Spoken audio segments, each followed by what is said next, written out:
We're going to show you the removal process.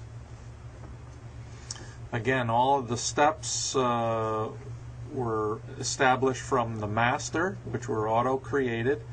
And now we're running the reflow process. The nozzle has been positioned over the part. And we're running the reflow process. The force sensor will take control and control the movement of the nozzle down to automatically remove the part.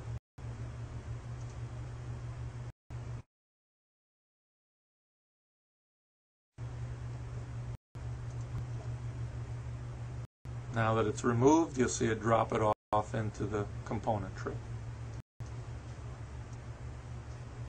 Once the part has been removed, you can see you got a good view of the residual solder on that site. That has to be removed. This is a proprietary process. From a process features a proprietary site cleaning tool that provides heat and vacuum removal. There's also a vacuum sensor in the head which auto adjusts the tip height above the board. So you'll see that in a second. It's going to be process. It's preheating the nozzle.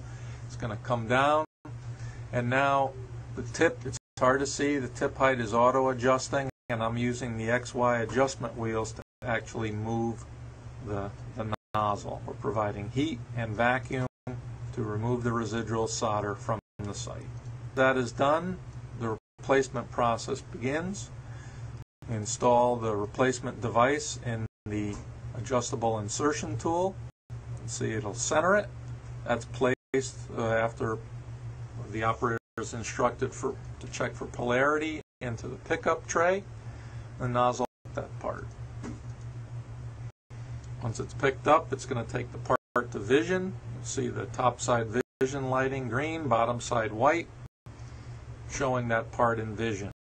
We don't have a camera to kind of show you the view, so what we did here is took a shot with the video camera in microscope eyepieces. That's what you're seeing right here.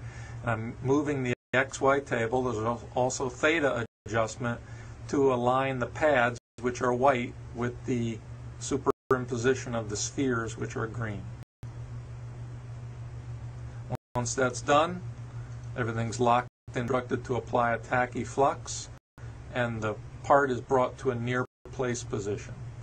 The operator is then instructed to position the IR sensor to monitor board temperature, and then the force sensor, just like you saw in the removal process, takes control for the final placement of the device.